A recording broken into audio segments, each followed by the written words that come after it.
Aujourd'hui, on va aborder un sujet un peu touchy parce qu'on va parler à la fois du positif et du négatif de votre entourage dans l'organisation du mariage. Dans votre entourage, j'inclus absolument tout le monde, la famille, les témoins, les amis, les proches, les moins proches, peu importe.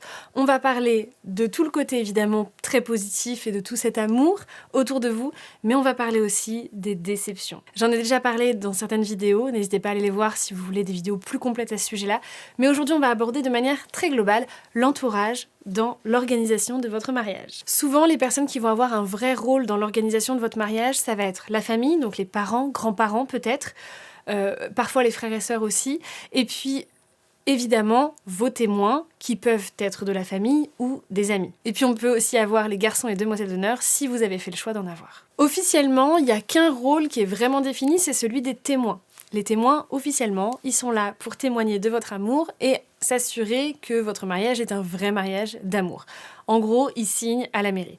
Mais c'est pas un rôle vraiment très symbolique et symboliquement, on a quand même des rôles qui sont plus précis que ça. Généralement, justement, les témoins, ils vont être là pour être d'un soutien logistique, dans toute l'organisation du mariage, le VJF, le VG, le choix de la robe ou du costume, ce genre de choses. Et puis, évidemment, toute la préparation du mariage, des animations le jour J, etc.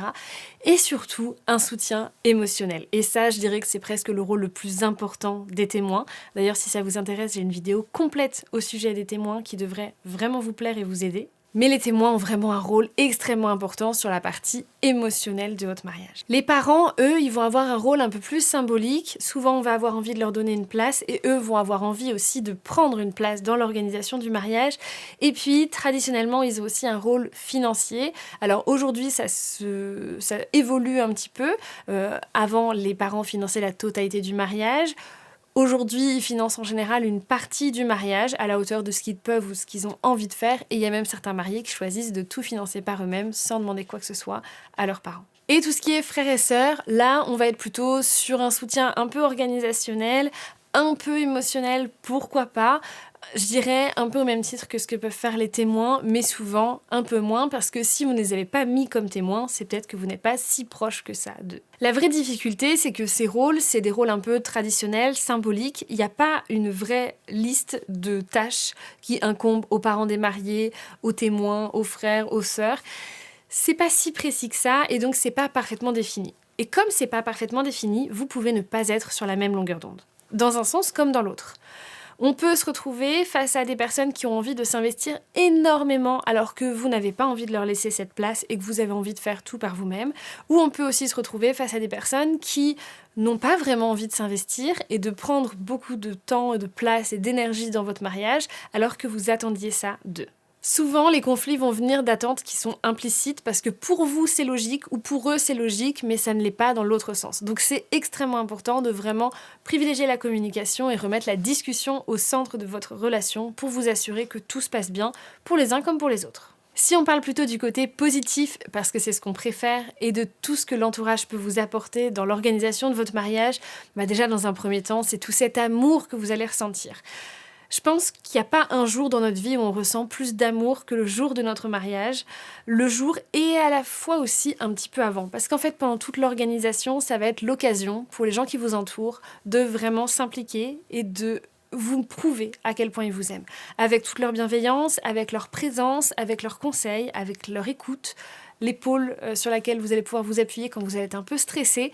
Tout ça, c'est vraiment très important pour vous montrer à quel point ils vous aiment. Et puis souvent, vos témoins, vos familles, etc. vont mettre en place plein de choses pour vous faire plaisir, des jolies surprises lors de l'EVJF ou de l'EVG, un petit moment privilégié encore plus important que ce que vous imaginiez pour les essayages de robes ou de costumes, ou des surprises pour le jour J, ou tout simplement prendre encore plus de temps que ce que vous aviez envisagé, vous faire des déclarations d'amour encore plus fortes que celles que vous n'avez jamais eues. Et tout ça, c'est extrêmement important parce que c'est ce qui va vous porter jusqu'au jour J. Vos proches, ils sont là dans tous les moments de doute, dans tous les moments un petit peu plus difficiles, quand il y a un gros souci de budget, quand on n'est pas très en phase avec un prestataire, quand on ne sait plus si on doit prendre tel ou tel repas, quand on a un doute sur sa robe, qu'on se trouve plus si belle et que finalement ça va pas du tout. Nos proches sont là pour nous rassurer, nous faire du bien et nous rappeler que tout est parfait comme ça. En termes d'aide concrète, alors ça va dépendre de ce que vous êtes prêt à délester aussi et à déléguer à vos proches. Souvent, on va avoir les familles qui vont s'impliquer un petit peu dans le choix des prestataires ou ou la prise de décision globalement de votre mariage. Ils vont pouvoir être d'un conseil ou d'un avis sur quelque chose que vous avez déjà choisi. Ils vont pouvoir vous aider lors des choix, j'en sais rien, des vins, des menus, vous rassurer, vous accompagner et être là dans le choix des prestataires et de toute l'organisation un peu logistique du mariage. Et puis les témoins, les garçons, demoiselles d'honneur, les frères, les sœurs, etc. Là, on va plutôt leur demander de participer sur des DIY. Si vous avez prévu de faire toute votre déco maison, par exemple, ça fonctionne super bien et c'est super chouette de faire ça tous ensemble. Et puis, toute cette team-là, la famille, les amis et un peu tout le monde, l'idéal, c'est qu'ils soient là pour toute la logistique le jour J. Parce que vous n'allez rien gérer. Donc eux, ils vont être en contact entre eux, ils vont être en contact avec les prestataires, ils vont s'assurer que vos invités soient au bon endroit, passent un bon moment, profitent et que tout se passe bien. Et surtout, le rôle le plus important, c'est qu'ils s'assurent tous que vous profitez et que vous êtes en train de vivre la plus belle journée de votre vie. On peut avoir évidemment aussi le soutien financier. Alors là, en général, c'est plutôt la famille, même si on peut très bien avoir un soutien financier d'autres personnes. Souvent, les familles vont payer les tenues des mariés, donc la robe et le costume. La famille de la mariée paye sa robe, la famille du marié paye son costume en règle générale. On va avoir aussi certaines familles qui vont participer au choix du traiteur et donc aussi au financement du traiteur à la hauteur de leurs invités.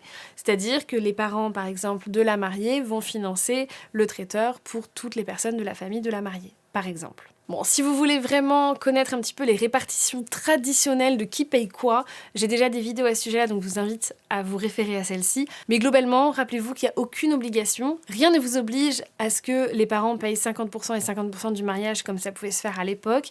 Et rien n'oblige non plus à ce qu'ils payent quoi que ce soit. Vous avez parfaitement le droit de dire non à tout.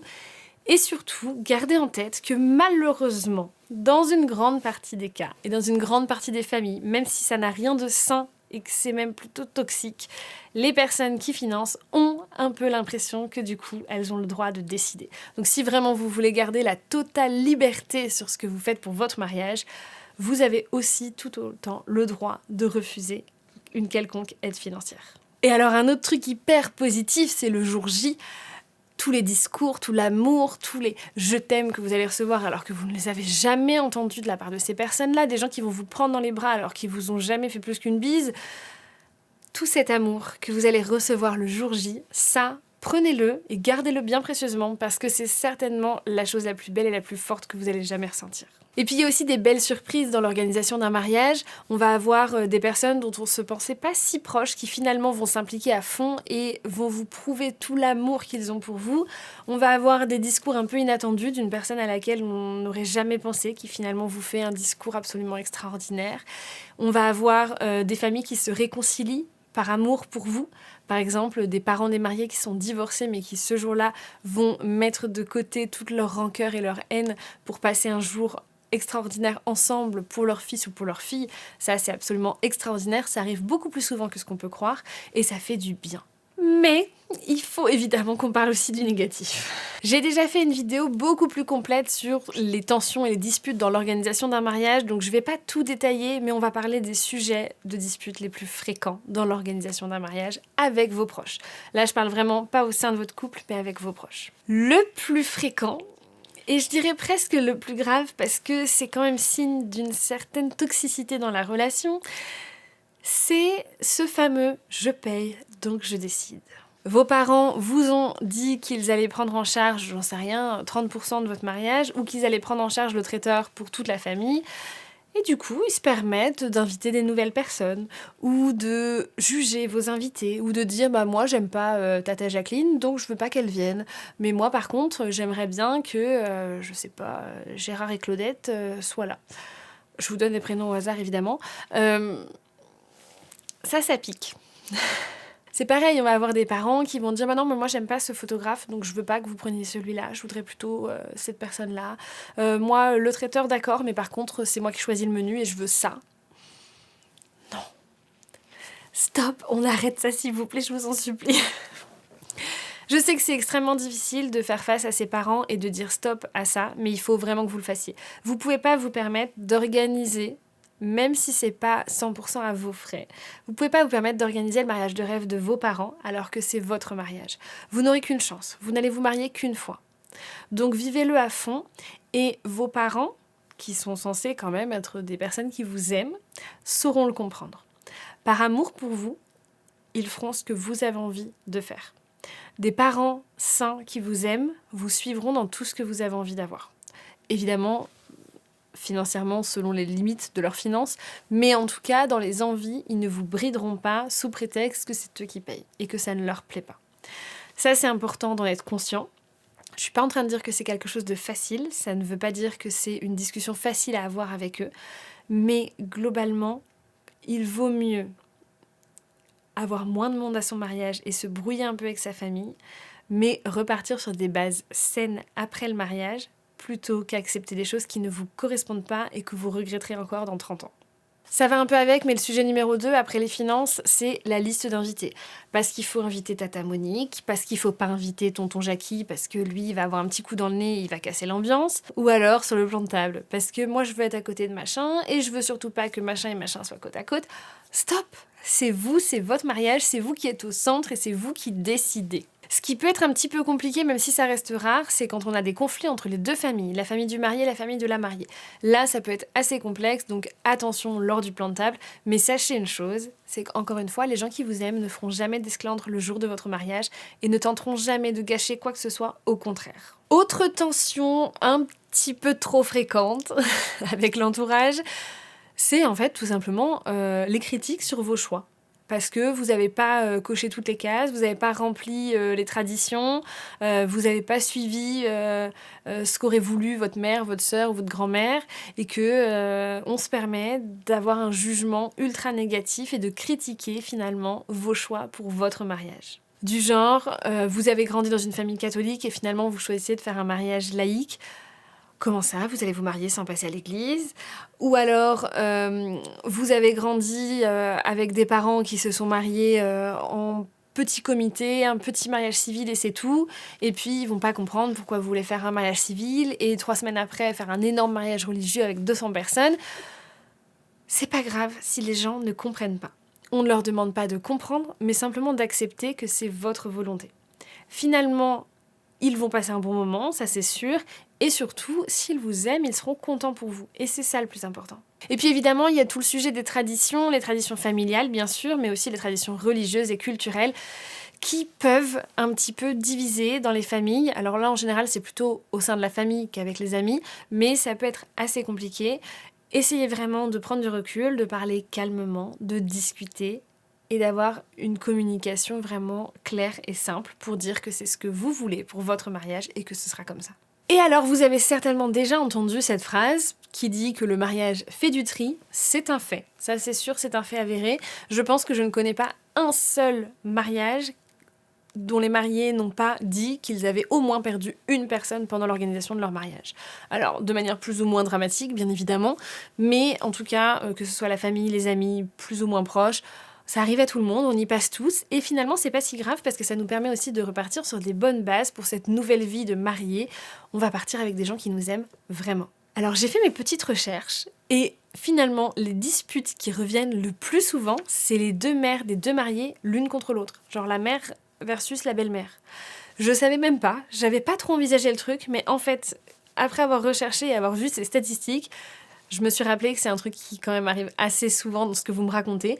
Donc en effet, attention à la relation entre les deux mamans parce que ça peut clasher. Après, si on reste dans les tensions entre les invités, on va avoir les tensions en général autour des EVG, EVJF, parce que dans l'organisation, il y en a qui se sont sentis lésés ou qui n'avaient pas assez de budget ou qui n'avaient pas été assez écoutés ou peu importe. Et donc, il peut y avoir des tensions entre les invités des EVG, EVJF. C'est toujours un peu dommage quand ça revient aux oreilles des mariés parce que ça enlève quelque chose et ça casse quelque chose. Et puis encore une fois, moi je pars du principe que les gens qui vous aiment, ils feront l'effort pour vous.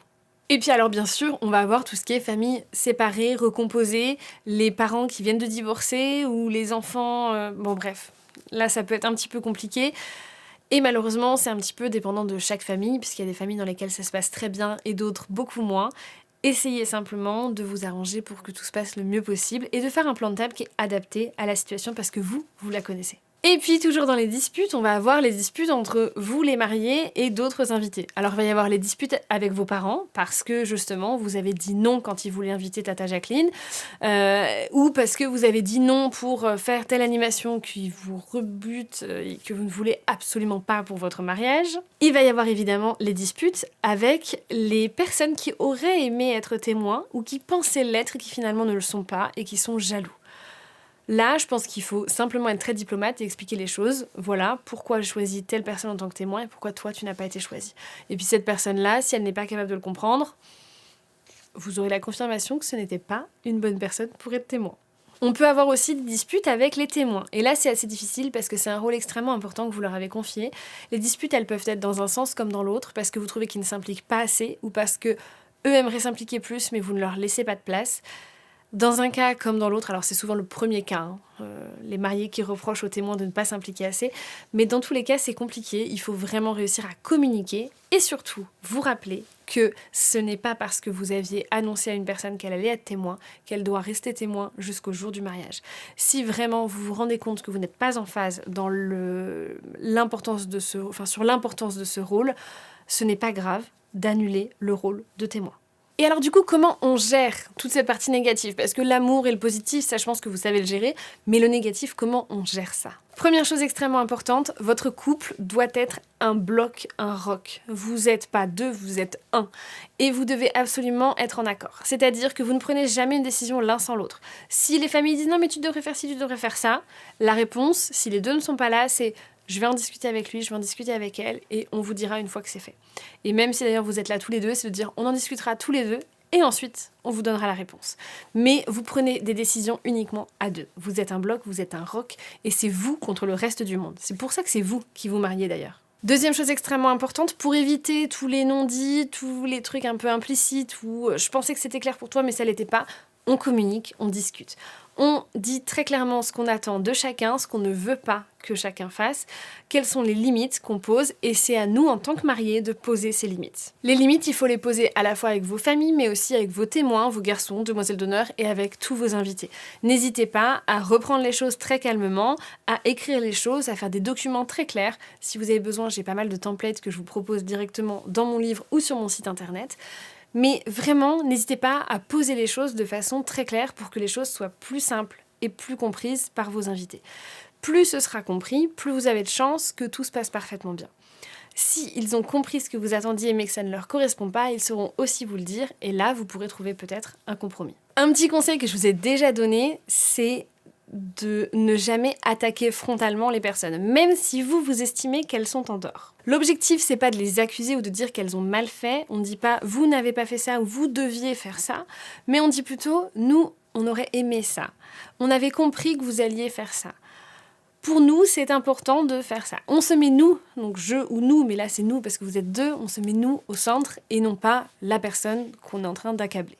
Et puis alors il y a une chose aussi, c'est que vous n'êtes pas là pour vous justifier, on n'est pas dans un tribunal. Si la personne n'est pas en état de comprendre pourquoi c'est important pour vous, alors que c'est votre mariage, tant pis pour elle.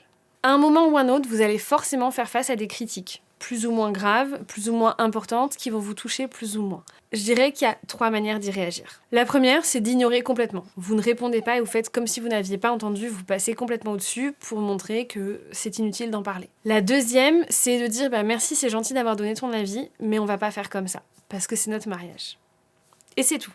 Vous ne justifiez rien, c'est comme ça, c'est tout, c'est votre mariage, c'est déjà la meilleure justification possible. Et la troisième option, c'est de recadrer un peu les gens. Je dirais que cette option-là, elle est plutôt utile si c'est une personne qui a tendance à vous donner beaucoup son avis et juger beaucoup et critiquer beaucoup. Au bout d'un moment, ça peut être de recadrer en disant « Bon écoute, les mariés, c'est nous. Nous, on a pris nos décisions. On n'a pas du tout envie d'avoir ton avis. Quand on en aura envie, on te le demandera. Mais aujourd'hui, ton avis ne nous intéresse pas. Si tu veux organiser le mariage de tes rêves, fais-le. Mais là, c'est notre mariage et on le fait comme on en a envie. » C'est pas grave de recadrer les gens, évidemment il faut le faire poliment, gentiment et cordialement, mais c'est absolument pas grave parce que ça permet aussi de vous replacer au centre de votre propre mariage. Et puis globalement, j'aurais tendance à vous recommander de vous protéger au maximum, de vous entourer de gens qui vous aiment vraiment, suffisamment pour accepter vos décisions même si elles sont à l'encontre des leurs, qui vous soutiennent, qui trouvent que ce que vous faites, c'est bien et que vous le faites bien et qui vous rassurent. Et surtout qu'ils ne vont pas être tout le temps à chercher la dispute parce que ces gens-là, on s'en éloigne. Dans sa vie en général, mais aussi dans son mariage. Dans le cas des témoins, on peut avoir des déceptions pour 3 raisons. La première, c'est que les témoins soient trop absents, qu'ils n'aient pas vraiment pris leur rôle à cœur, qu'ils ne s'impliquent pas vraiment, qu'ils n'y passent pas de temps, qu'ils ne dépensent pas vraiment d'énergie, qu'ils soient même pas vraiment en train de préparer le VG, le VJF, qu'ils n'aient pas envie d'être présents pour les essayages, etc. Ça peut être extrêmement blessant et malheureusement, ça arrive beaucoup plus souvent que ce qu'on peut croire. Deuxième cas, à l'inverse, des témoins beaucoup trop envahissants qui ont presque envie de faire à votre place, qui vont presque vouloir prendre des décisions à votre place. Alors c'est jamais malveillant, c'est jamais pour faire mieux que vous, c'est au contraire pour vous aider, mais parfois ils se rendent pas compte de la place qu'ils peuvent prendre, donc c'est important aussi de pouvoir les recadrer gentiment. Et puis alors le troisième cas, qui est plutôt complexe, mais qui arrive quand même beaucoup plus souvent que ce qu'on peut croire, c'est des témoins qui ne s'entendent pas entre eux. Et là c'est compliqué parce qu'ils vont devoir travailler ensemble pour votre mariage. Alors je vous rassure, si vos témoins sont bien choisis, ce sont des personnes qui vous aiment suffisamment pour passer au-delà de toutes les disputes possibles. Peu importe ce qui s'est passé, peu importe le niveau de rancœur et de haine, des personnes qui vous aiment vraiment passeront au-dessus. Je pense que pour tout ça, il est important de vraiment bien communiquer avec chacun des témoins, de dire à chacun ce qu'on attend de lui, ce qu'on n'attend pas, de poser les limites et surtout de s'assurer qu'il a bien compris et que c'est ok pour lui. Parce que c'est aussi parfaitement acceptable qu'un témoin dise « j'entends tout ce que tu me proposes et tout ce que tu me demandes, mais moi je suis pas prêt à mettre tout cet investissement dans ton mariage. » Et dans ce cas, il n'y a aucun problème. Tu prends pas le rôle de témoin, tu viendras en tant qu'invité et tu profiteras à fond du mariage, ça ne change rien à notre amitié, mais on avance. Plutôt que cette personne n'ose pas dire qu'elle n'est pas prête, et puis finalement vous vous attendez plus, et ça crée des tensions, et c'est là que l'amitié risque de s'envoler parce que finalement tout va exploser. Pour revenir sur quelque chose de beaucoup plus positif, parce qu'on en a quand même besoin, là j'ai parlé pas mal du négatif, il y a aussi des très bonnes surprises. Vous allez avoir un parent qui est d'habitude un peu coincé, qui finalement va complètement lâcher prise le jour du mariage, la belle famille avec qui vous n'étiez pas spécialement proche, et pendant l'organisation, vous allez vraiment vous rapprocher et vous rendre compte à quel point il vous aime et il vous inclut complètement dans la famille, et ça c'est superbe. Vous allez avoir aussi une famille un peu divisée, des gens qui ne se sont pas vus depuis longtemps, qui peut-être ne s'apprécient pas, qui ont peut-être eu des disputes, des choses comme ça, qui finalement vont se rassembler le jour de votre mariage pour vous, par amour pour vous.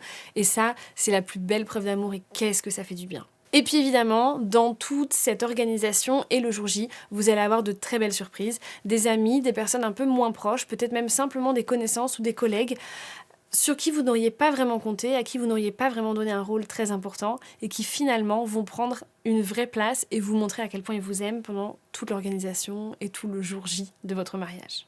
En gros, pour clarifier les choses, un mariage, c'est pas un projet collectif avec tout votre entourage. C'est un projet de couple, mais qui implique votre entourage. C'est important de vraiment vous rappeler que vous êtes au centre, de vous rappeler pourquoi vous vous mariez, parce que vous vous aimez à deux.